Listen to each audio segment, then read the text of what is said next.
Greenwich, Connecticut, where I live, is one of the wealthiest towns in America. In this upscale residential area lined with historic mansions, particularly along Pequot Avenue, each house proudly displays elegant colonial architecture. In one corner stands our three-story white mansion. To be precise, the true owner of this house is my mother-in-law, Helen Martin. In this area, it's as if time has stood still, with the old upper-class traditions still carefully preserved. In spring, meticulously maintained gardens burst with colorful tulips, making the whole town look like a painting. Every year, my mother-in-law gives detailed instructions to the gardener, obsessed with creating the most beautiful spring garden in the neighborhood. My name is Caroline. I'm 39 and run a tax accounting firm in Greenwich. Coming from a middle-class background, I've gotten this far through sheer determination and hard work. In college, I majored in accounting on scholarship, spending years attending classes during the day and working part-time at night. My father was a teacher and my mother a nurse, a typical middle-class family. Though not wealthy, my parents understood the importance of education and supported my dreams wholeheartedly. I still remember how my father even took on extra evening tutoring jobs to help pay for my college tuition. After getting my certification, I worked tirelessly at a major accounting firm to build my experience, finally achieving my dream of independence at 35. Starting from a small office, I've now grown to have a staff of 10.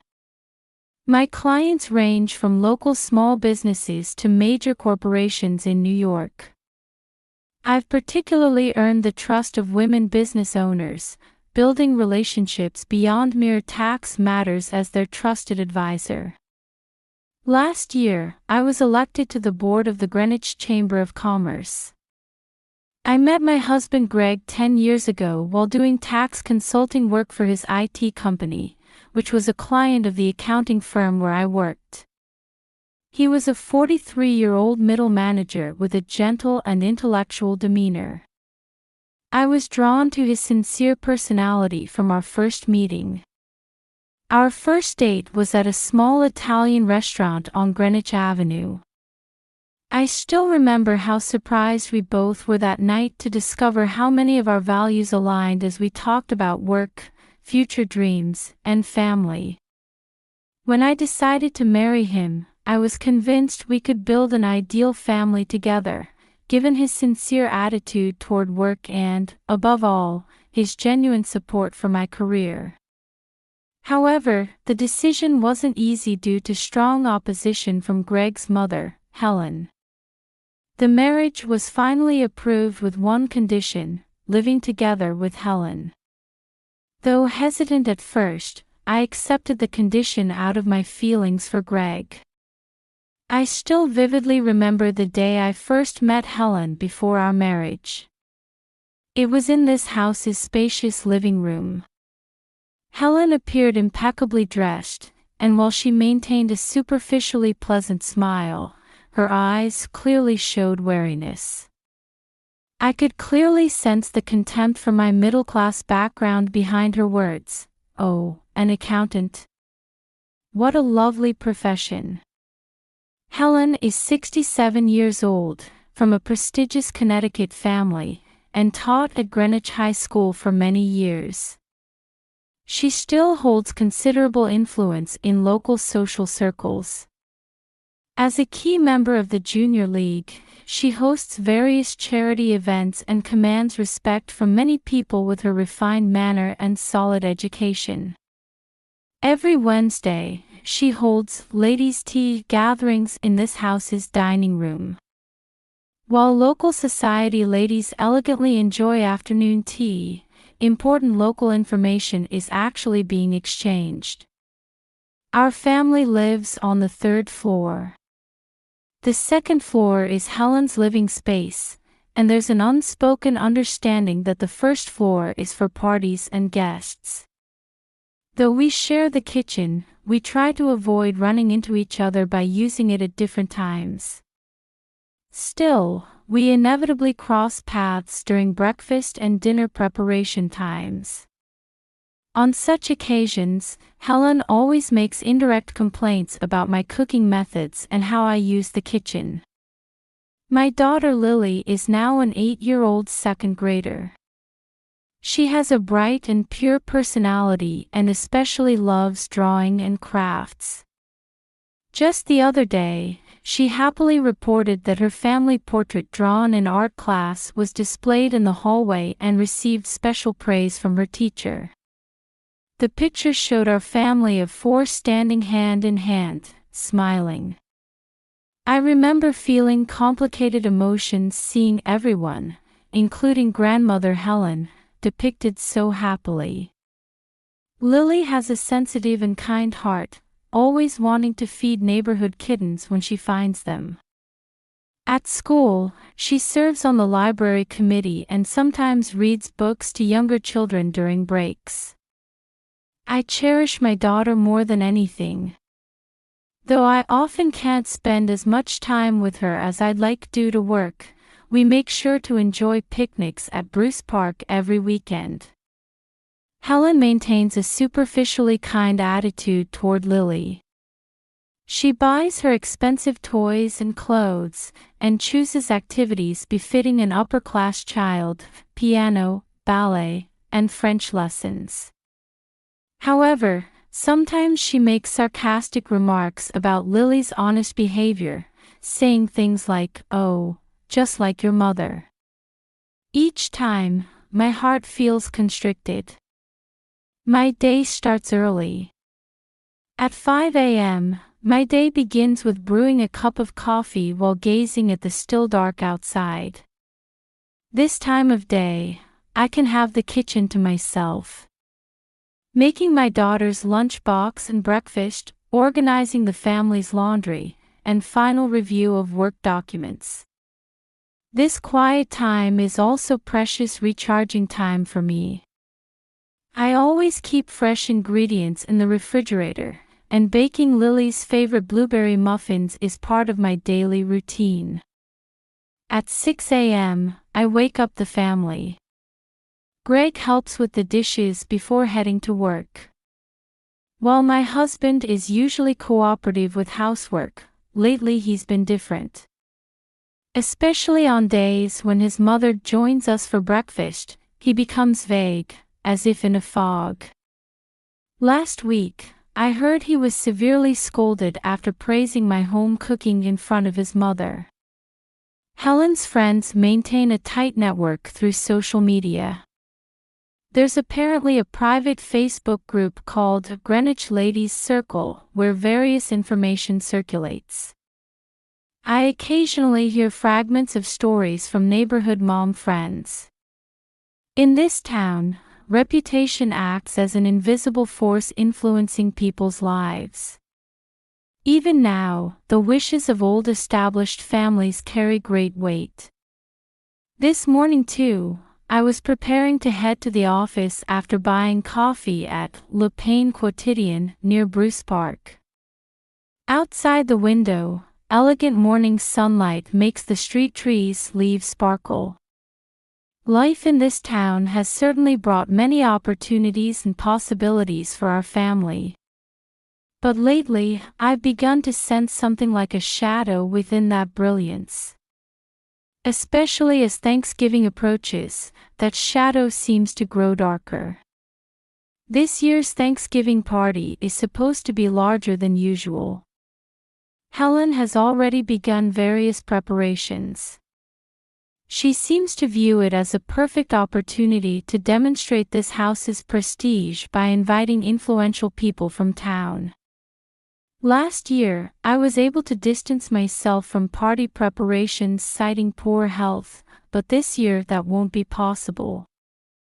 Living under the same roof, there's no escape.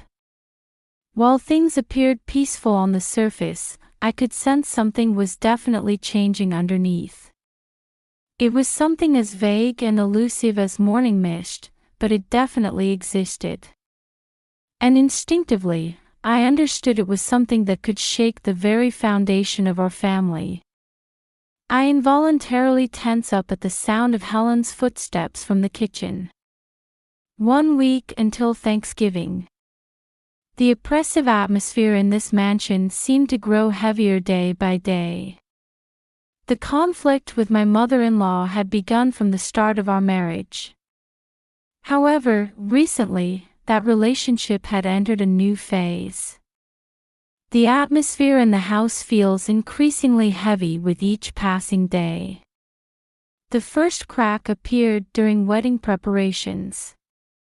Helen insisted on a ceremony following Martin family traditions, trying to arrange everything from the venue to the food and flowers using her own connections. In our family, we've always held ceremonies at St. Mary's Church, and Martin family brides must wear this tiara. She repeated such words like mantras. Spreading out old photo albums, Helen endlessly recounted Martin family history. This is my wedding. And this is from Greg's grandmother's time. Every bride wore the same tiara, at the same church, smiling in the same way. Each time, she would give me meaningful looks. Traditions aren't easily changed, you know. Whenever I tried to express my own thoughts, Helen would invariably flash an elegant smile and cut off the conversation with words like, "Oh, your mother thinks differently." Well, different environments lead to different views. The word environment clearly implied class differences. Sometimes more direct words would emerge. What was the wedding like in your family? Well, I suppose there were budget constraints. Wedding meetings felt like psychological warfare. Even when choosing the dress, Helen would chat intimately with the luxury boutique owner, emphasizing something befitting a Martin family bride. Each time, I felt like an outsider. When Greg tried to be considerate and said, "Let's value your wishes too," Helen would skillfully counter with, "Yes, of course. But we must consider our social connections in this town." And she would always add, "Greg, your father also valued Martin family traditions." Before those words, Greg would always fall silent. In the end, our wedding went almost entirely according to Helen's wishes. The one thing I wouldn't compromise on was having my father walk me down the aisle. Helen insisted, in the Martin family, when the bride's father is in education, it's customary to ask the pastor to escort her, but I firmly refused this. On the wedding day, my father, though uncomfortable in his tuxedo, proudly escorted me to the church. I'll never forget Helen's expression when she saw that. "Well, I suppose that's fine too." Those words had the ring of bestowing mercy. 8 years have passed. While things appeared peaceful on the surface, Helen's high-handed attitude hadn't changed at all. She was particularly persistent about Lily's education. For Martin family daughters, piano and French are essential from an early age and, public school. Our family has always attended St. Catherine's Academy. She always had something to say even about Lily's drawings. "Lovely picture. But you should choose more refined subjects, and, if you're drawing flowers, roses or calla lilies would be better." When she saw Lily's drawing of the sunflowers that grow in my parents' garden, she laughed meaningfully and said, "Ah, I see." When I made the decision to send Lily to the local public school, Helen wouldn't speak to me for nearly a week. During that time, she deliberately had loud phone conversations in front of me with her friends, saying things like, "Parents these days don't understand education, and they just don't understand the importance of family background." Even more cutting was an incident at a tea party with neighborhood ladies. Helen spoke as if I wasn't there, saying, "Young mothers these days don't think about their children's future. Especially those who only care about their careers." The gathered ladies nodded in agreement to these words. After such daily accumulations, a decisive incident occurred the day before Thanksgiving. That day, I had been busy with turkey preparations since early morning. The premium turkey specially ordered from Whole Foods Market was indeed magnificent. Greg's work colleagues and their families were invited, and I was aiming for perfect dishes in my own way. The room was filled with the scent of sage and rosemary, and sweet potatoes were baking in the oven. As I was preparing the green bean casserole, Helen interjected with, "Oh, that's not right, and, in the Martin family recipe, we use more butter." Every time she saw my process, she kept saying, "In our house, we do it this way." Around 6 p.m., as I was rubbing herbs on the turkey in the kitchen, Helen entered with elegant footsteps. Her pearl necklace softly gleamed in the evening light. She was on the phone with someone, holding her latest iPhone. Her voice was deliberately loud, clearly meant for me to hear. "Yes, tomorrow's Thanksgiving party will be perfect, of course." Helen continued talking while glancing at me. "After all, we have 2 maids." Her voice contained a malicious laugh. "I mean Caroline and my lovely granddaughter. They work so diligently." My hand stopped. The herb-scented kitchen air seemed to freeze in an instant. The olive oil I was spreading on the turkey felt as cold as ice. Just then, there was a faint sound at the kitchen entrance. Turning around, there stood Lily. My daughter, just back from school, was still wearing her floral backpack and had heard her grandmother's words. I tried to maintain composure quickly, but couldn't miss the confusion in my daughter's eyes. "Mama, what's a maid?" Lily's innocent question made my heart clench. "It's about work, Lily," Helen answered. Her voice was sweet as honey. "You and your mama work so well for me, don't you?" Greg wasn't there. He had said he would be late from work and hadn't returned yet. Later, I learned he had started intentionally coming home late to avoid conflicts with his mother. My husband's avoidant behavior hurt me even more deeply. That night, I couldn't sleep. As the scent of herb-rubbed turkey wafted through the room, anger and humiliation swirled in my mind. My parents, a teacher and a nurse. Though not wealthy, they had lived honest lives. Helen had repeatedly trampled on that pride. Around midnight, I went to check on Lily's sleeping face. While my daughter was breathing peacefully, there was a note by her pillow with the word "maid" written on it. Seeing that, something changed decisively within me. However, this time was different. It was clearly different in quality from the previous insinuations and sarcasm. The word "maid" went beyond mere insult.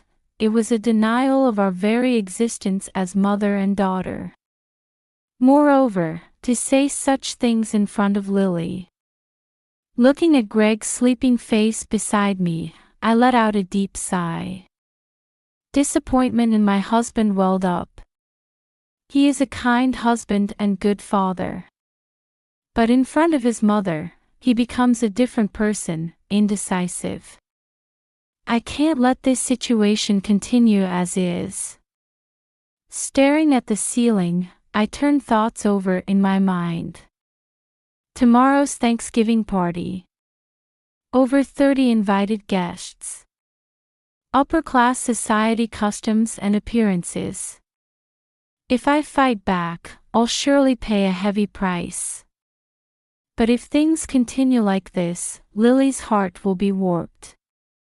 Outside, street lights quietly flicker beyond the curtains swaying in the night breeze.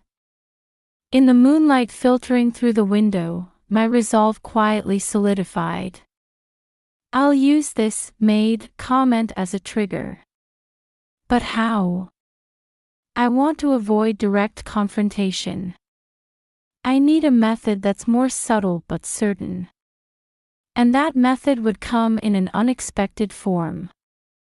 Tomorrow is Thanksgiving. The upper-class people gathering at this house. The local community connected through social media. Everything gradually took shape in my mind as a plan. Thanksgiving morning, I woke up a little later than usual. Helen's MAID comment from last night wouldn't leave my head, and I felt like I hadn't slept at all.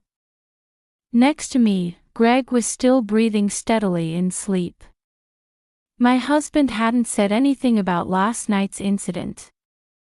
As usual, he had turned a blind eye to his mother's behavior. Lily, breakfast time. I knocked on my daughter's room, but there was no response. Opening the door, I found the bed already made and pajamas neatly folded. It was unusual for my daughter, who usually has trouble getting up, to be awake so early. Lily. I searched around the house. Third floor living room, study, kitchen. But no sign of my daughter. A slight anxiety crossed my mind. Looking out the kitchen window, I could see the garden wrapped in morning mist. It was a peaceful, Thanksgiving-like sunny morning. The dew-covered lawn sparkled in the morning sun. Usually a peaceful sight, but something felt different this morning. And when I looked out the third-floor bedroom window, my heart nearly stopped. Lily was standing on the lawn. She was holding up a large white sign with both hands. Her small 8-year-old body struggled to hold up the sign. In blue marker, it clearly read, "Free maid service at Martin's house. We love to help." The sign had clever decorations. Cute flower drawings, illustrations of cleaning supplies.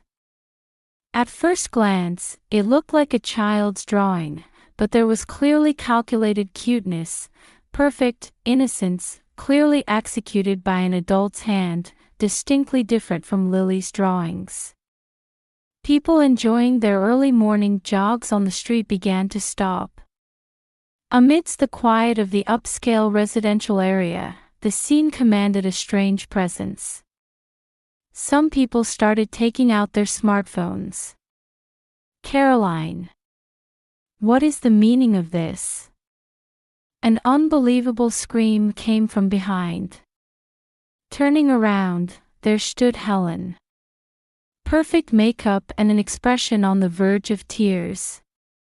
Wrapped in a silk gown, she raised her voice as if to draw attention from the surroundings. How could you, using a child like this? Her voice was deliberately loud, meant to be heard by people walking on the street. I admit I used careless words yesterday. But to take revenge in this way. Helen brought tears to her eyes with perfect acting. By the time the party began, the situation had reached its worst development. Among the gathered guests, posts with photos were being circulated. To involve a child and try to disgrace her own grandmother. To deliberately damage the reputation of a refined family. Unbelievable to expose family shame. Helen's friends kept posting on social media. Poor Helen. Just for using the word maid to receive such treatment. A vindictive revenge using a child. Is this what modern young mothers are like? Even when I tried to explain, no one would listen.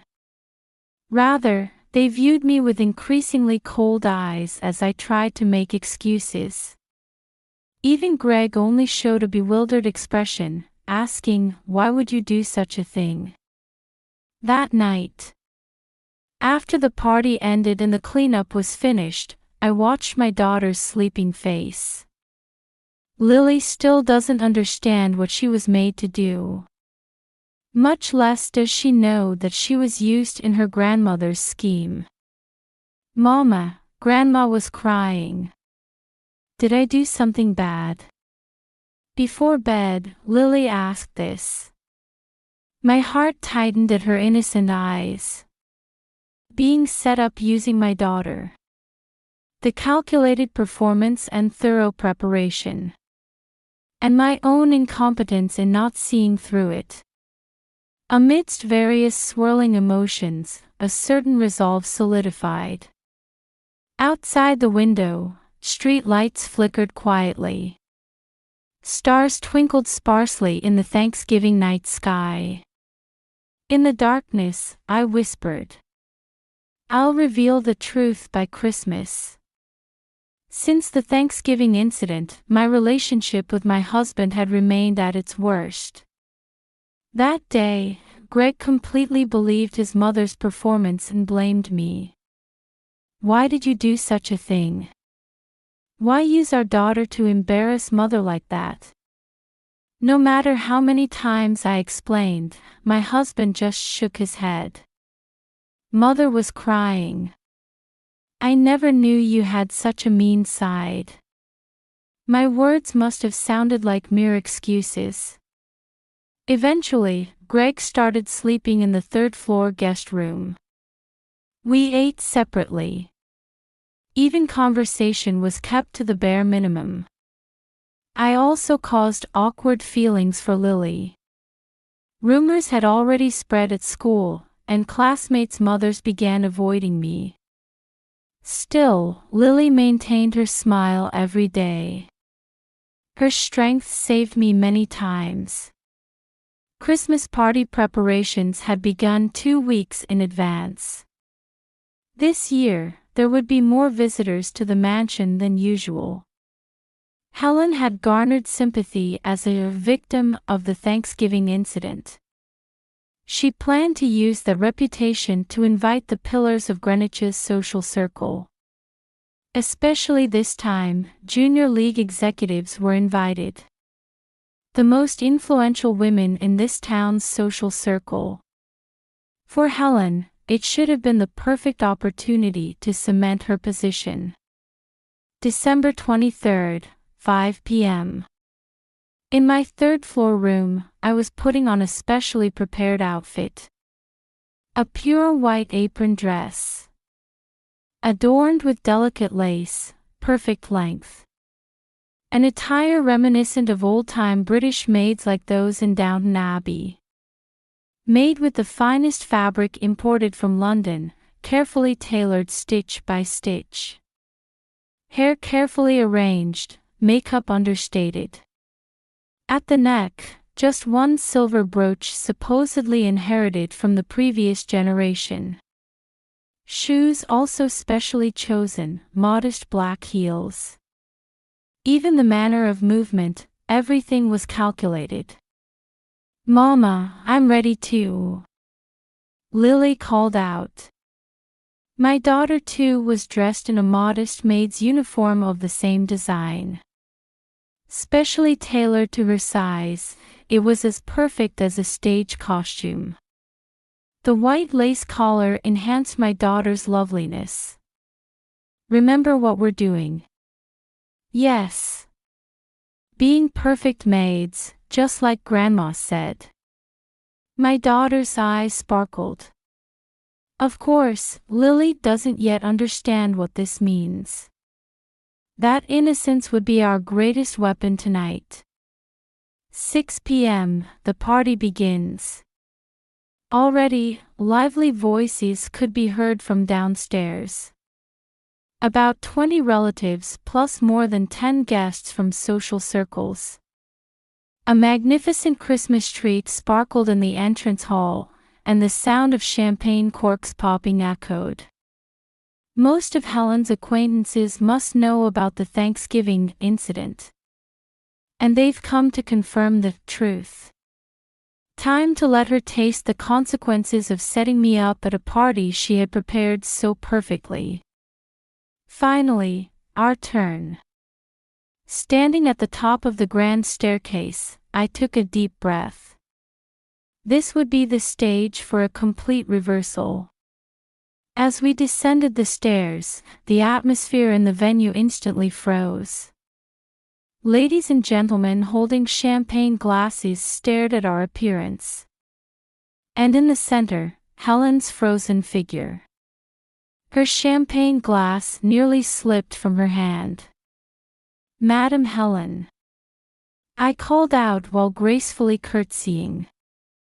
Each movement was as refined as a professional maid's. "I have done as you ordered." I extended a silver tray with a perfect smile. "Grandma, I'll help too." Lily also made an adorable curtsy beside me. Her manner was as if she had trained at a luxury hotel. In fact, we had been secretly training with an etiquette instructor for the past month. The blood drained from Helen's face. Whispers began to leak from the surroundings. "Oh my, Helen. So it was true about using the word maid. Even using a child as a servant. So this is what we've heard about." Particularly effective was the reaction of Elizabeth Windsor, a pillar of the Junior League. "Helen, what is the meaning of this?" Her voice clearly mixed with condemnation. I continued serving quietly. Like a perfect maid, elegantly, carefully. And above all, as if thoroughly enjoying it. Providing heartfelt service to each guest. Just like afternoon tea at a luxury hotel. Lily also innocently attended to the guests. "Grandma taught us this is our job." With that one line, the atmosphere in the venue changed completely. I just. Helen's excuses begin. But it was already too late. It was meant to be a joke. I never thought Caroline would. Her words trailed off. The surrounding gazes grew colder. The decisive blow was Lily's innocent words. "Hey Grandma, should we put up a sign like at Thanksgiving?" At that moment, the venue fell silent. Elizabeth spoke up. "The Thanksgiving sign, that was you." Greg stood frozen with a stunned expression. Now he would understand. The truth of that day. His mother's clever scheme. Clear regret showed in his eyes. "Mother, that sign was..." Greg's voice cut through the heavy air. "Greg, not you too." Helen's voice trembled. "I just..." At that moment, the Junior League executives all stood up at once. "We'll take our leave for tonight." Following them, other guests also began preparing to leave one after another. Her reputation in upper society crumbled in an instant. The party ended in the worst atmosphere. From the next day, Helen's position in social circles rapidly deteriorated. The maid comment was true. Moreover, involving her granddaughter. That was an unforgivable mistake in upper society. Late that night, Greg returned to the third floor. "Caroline, about that day, let me apologize." His voice was filled with deep regret. "I didn't want to see Mother's true face. I couldn't protect you and our daughter." Outside the window, Christmas snow had quietly begun to fall. The night when the ugly truth hidden beneath the glamorous social facade was exposed. It was also the night of a new beginning for our family. A few days later, Greg made an important decision. "Let's leave Mother's mansion. Let's live as three in our new home." The final blow to Helen came not from me, but from the social circle she cherished so much. A notice of expulsion from the junior league. With this, her years of ambition were completely crushed. Perfect revenge sometimes takes the most elegant form. Like a luxury hotel maid, it is executed with an unwavering smile, carefully and surely. A year has passed since the Christmas party. Our family has purchased a new house in a different district of Greenwich and is living peacefully. While the decision to move was a big step for Greg, he now says, "I'm really glad we left that mansion." Helen disappeared completely from social circles after her expulsion from the junior league. Recently, I hear rumors that she's focusing on volunteer work. Ironically, through these activities, she seems to be learning for the first time how to interact with people regardless of class or status. Greg has changed greatly, not just at work but also at home. He's taken charge of driving Lily to and from her activities every weekend, cherishing parent-child time. He now honestly tells me, "My mother's influence had distorted my own values." Lily remains as bright as ever and is popular at school. The sign incident is now talked about as a funny story. At a recent class observation day, she gave a presentation about "my beloved family," expressing her honest feelings. "I think Grandma is changing little by little too," Lily says. The relationship between grandmother and granddaughter, who now meet once a month at a cafe, has become more natural and warmer than before. My tax accounting firm is also doing well, with clients doubling. Surprisingly, that incident led many women business owners to empathize with me. It was a year that taught me anew the importance of living true to oneself. Neighbors who had misunderstood gradually came to understand the truth of the matter. In particular, those who attended that party actively helped spread the truth. Recently, a letter arrived from Helen. In it, she acknowledged her years of arrogance and wrote words of apology. She said she now understands her mistake in pursuing perfect relationships too intensely. Next month, our family will celebrate our first Thanksgiving in our new home. We've decided to invite Helen this year. If she's truly trying to change, we want to give her that opportunity. We were encouraged by Lily's words, "I want to make new memories with Grandma." Sometimes, the most painful lessons bring about the most valuable changes. Our family has learned many things over this year. And above all, we've come to truly understand the importance of believing in and supporting each other.